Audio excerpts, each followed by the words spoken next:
పేదలకు సహాయం చేస్తానంటే మన ప్రభుత్వ వ్యవస్థలు అనుమతిస్తాయా? దీనికి ఎన్ని ఇబ్బందులు పెడతాయో అన్నది నా భయం అని చెప్పి ఎన్నికలకు ముందు చెప్పారు, ఆ తర్వాత కూడా చెప్తున్న పరిస్థితి. పేదరికంపై P4 అస్త్రం, పేదలకు సంపన్నులకు వారధిగా ఒక కార్యక్రమం రూపకల్పన చేస్తూ ఉన్నారు. అట్టడుగునున్న వారికి చేయూతనిచ్చే వేదిక, దాతలకు మార్గదర్శిగా, లబ్ధిదారులకు బంగారు కుటుంబంగా నామకరణం ఉగాది నుంచి ప్రారంభించబోతూ ఉన్నారు సార్. ఏంటి సార్ ఈ P4 అస్త్రం? అంటే పబ్లిక్ ప్రైవేట్ పీపుల్ పార్ట్నర్షిప్లో ఇది మనం 4వ అంశం P4. సో ఆలోచన ఆశయం మంచిదే, కానీ ఆచరణలో ఇది సాధ్యమా? గాంధీయన్ మోడల్ ఆఫ్ ఎకనామిక్స్లో గాంధీ కూడా చెప్పింది అదే. ఒక హ్యూమెన్ క్యాపిటలిజం అంటే బాగా పెట్టుబడిదారులు వందల వేల కోట్లు సంపాదించిన వాళ్ళు ఒక మానవీయతను చూపి ట్రస్టీషిప్ను ప్రదర్శించి తమ సంపదను తామే స్వచ్ఛందంగా పేదలకు ఇవ్వాలి అన్నది గాంధీయన్ మోడల్ ఆఫ్ ఎకనామిక్స్.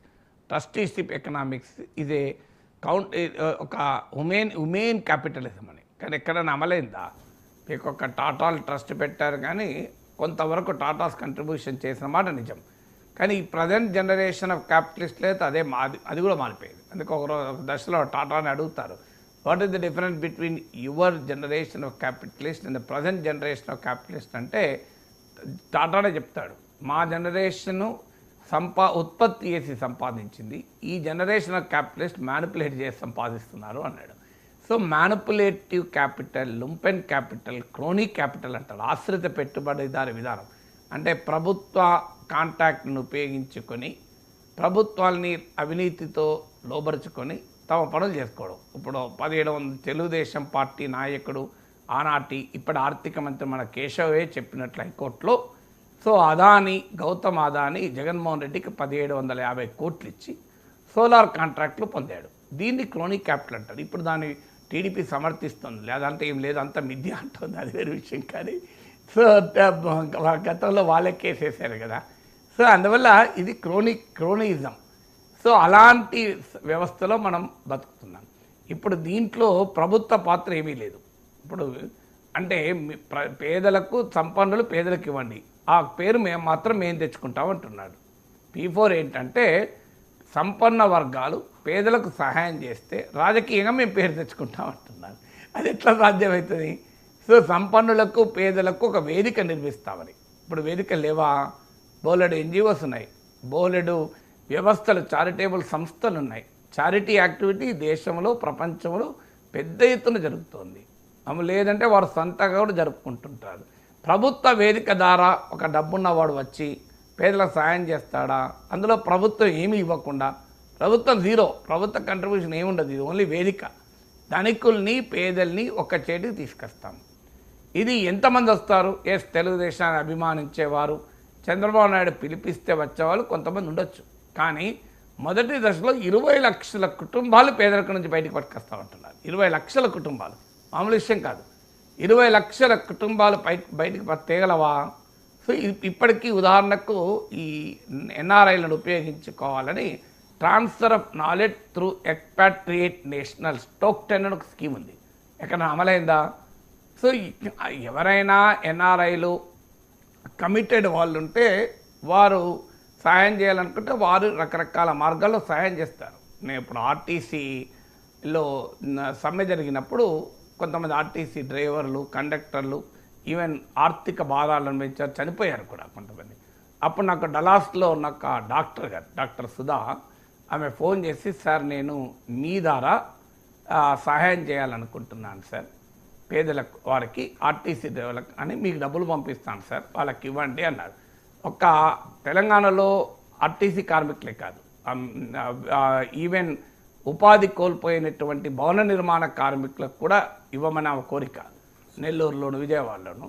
నన్ను అడిగి మీకు పంపిస్తాను సార్ అంటే, మీ ఆదర్శం నిజంగా అభినందనీయం, కానీ నాకు డబ్బులు పంపకండి, ఇవాళ నేను నా పేర్లు వేస్తాను, మాకు మీ మీద నమ్మకం సార్, మీకు ఇస్తే అది కరెక్ట్గా చేరుతుంది అని మా నమ్మకం, అందుకొరకు ఇస్తాం అంటే, లేదమ్మా మీ నమ్మకానికి సంతోషం, కానీ అది పద్ధతి కాదు.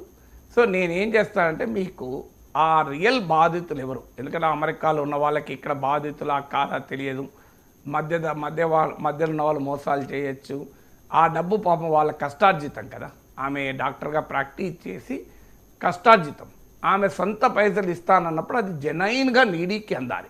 అందుకొరకు నేను అప్పుడు ఏం చేస్తానంటే ఆర్టీసీ కార్మిక సంఘాలతో నాకున్న కాంటాక్ట్స్ ఉపయోగించి, భవన నిర్మాణ కార్మికులతో సంఘాలతో నాకున్న కాంటాక్ట్ను ఉపయోగించి వారి కుటుంబాలకు సంబంధించిన నెంబర్లు తీసుకొని, వాళ్ళ పేర్లు తీసుకొని, వాళ్ళ నెంబర్లు ఆమెకు పంపించి, అమ్మ మీరే డైరెక్ట్గా మాట్లాడి ఆ బాధిత కుటుంబాలలో, అంటే ఇప్పుడు చనిపోయిన డ్రైవర్ సతీమణితో మాట్లాడండి, వాళ్ళ ద్వారా మీరు బ్యాంక్ అకౌంట్ తీసుకొని మీరు కన్విన్స్ అయితే మీరు డబ్బులు వేయండి అన్నాడు. అలాగే వేసారు కూడా.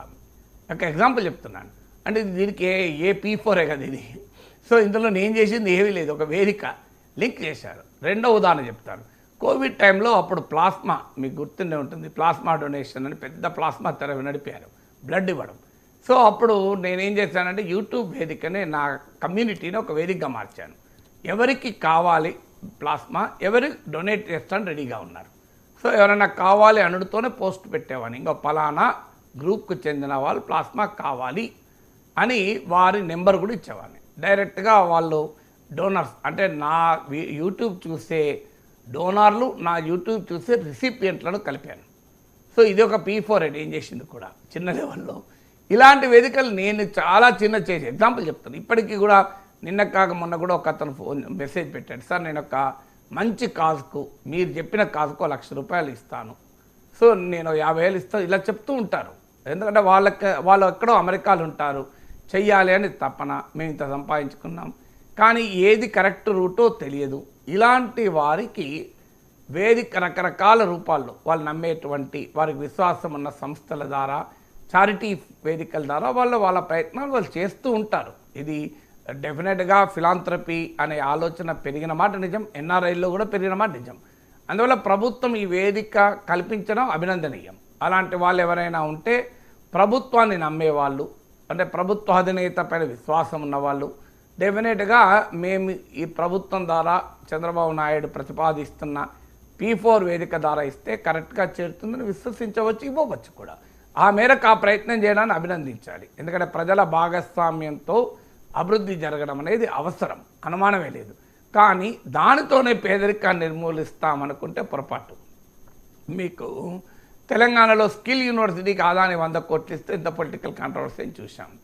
సో అందువల్ల ట్రస్టీషిప్, చారిటీ ఇవన్నీ కూడా ప్రభుత్వాలు చేసేటువంటి కృషికి ప్రత్యామ్నాయం కాదు, ప్రభుత్వాలు చేసే కృషికి అదనంగా ఉపయోగపడతాయి. అందులో ఇప్పుడు ఉదాహరణకు మీరు అన్నా క్యాంటీన్లు పెట్టారు, అన్నా క్యాంటీన్లకు సహకరించండి అంటే చాలామంది డొనేషన్లు ఇచ్చారు. ఇప్పుడు ఉదాహరణకు మీకు TTD జరిపే అన్నదాన కార్యక్రమం ఉంది, భారీ ఎత్తున విరాళాలు ఇస్తారు కదా. సో మన దేశంలో ఇలాంటి కార్యక్రమాలు చాలా ఉన్నాయి. మీరు ఒక మంచి మనిషి, ఒక మంచి పర్పస్తో, ఒక నమ్మకం కలిగిన వ్యవస్థ, సంస్థ చేస్తాను అని సహకరిస్తానని ముందుకు వస్తే సహకరించే వాళ్ళు సహాయం అందించడం చాలామంది ఉన్నారు. సో ఆ ప్రయత్నాలు జరగడం అభినందనీయం. డెఫినెట్గా P4ను వెల్కమ్ చేస్తాం. కానీ దాన్ని ఒక పొలిటికల్ ప్రాజెక్టుగా పెద్ద ఎత్తున ఇదేదో పేదరికాన్ని నిర్మూలిస్తుంది అనుకుంటే అది పొరపాటు. So Gandhian trusteeship model of క్యాపిటలిజమే సాధించలేకపోయింది. ఎంతమంది గాంధీ మాట విని ఇచ్చారు మీరు? సో మీరు ఒక సింపుల్ ఉదాహరణ చెప్తాను. ఆంధ్ర విశ్వవిద్యాలయానికి సహకరించండి అని చంద్రబాబు నాయుడు పిలిపించి పెద్ద పెట్టుబడిదారులందరినీ పిలిపించండి, ఎవరైనా ₹5 ఇస్తారో చూడండి. కానీ ఆంధ్ర యూనివర్సిటీకి ఒక 100 ఎకరాల భూమి ఉంది, దీన్ని అమ్మకాలు పెడుతున్నా అని చెప్పండి, 100 మంది వచ్చి కూర్చుంటారు అక్కడ, లాఠీ చార్జ్ అవుతుంది. అంటే this is how the world is.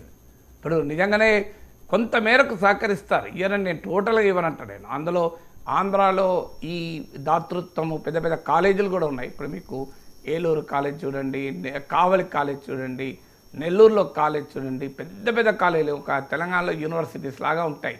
So అలాంటి కాలేజీలు తమ తాతల పేరు మీద, నానమ్మల పేరు మీద, తల్లి పేరు మీద ఇచ్చిన సందర్భాలు కూడా ఉన్నాయి, లేవని అంటలేము. కానీ దాతృత్వానికి పరిమితం ఉంటుంది. దాతృత్వం ఆధారంగా జరిపే P4 ఆంధ్రప్రదేశ్లో 20 లక్షల కుటుంబాలను మొదటి దశలోనే పేదరికాన్ని నుంచి బయటపడేస్తానంటే it should be a miracle. So అదే జరిగితే చంద్రబాబు నాయుడుకి నోబెల్ ప్రైజ్ ఇన్ ఎకనామిక్స్ వస్తుంది గ్యారంటీగా. ఎందుకంటే మామూలు విషయం కాదు, 20 లక్షల కుటుంబాలని ప్రభుత్వం 5 పైసలు ఖర్చు పెట్టకుండా పేదరికం నుంచి బయటపడేస్తుందంటే ఇది వండర్ఫుల్ యాక్టివిటీ.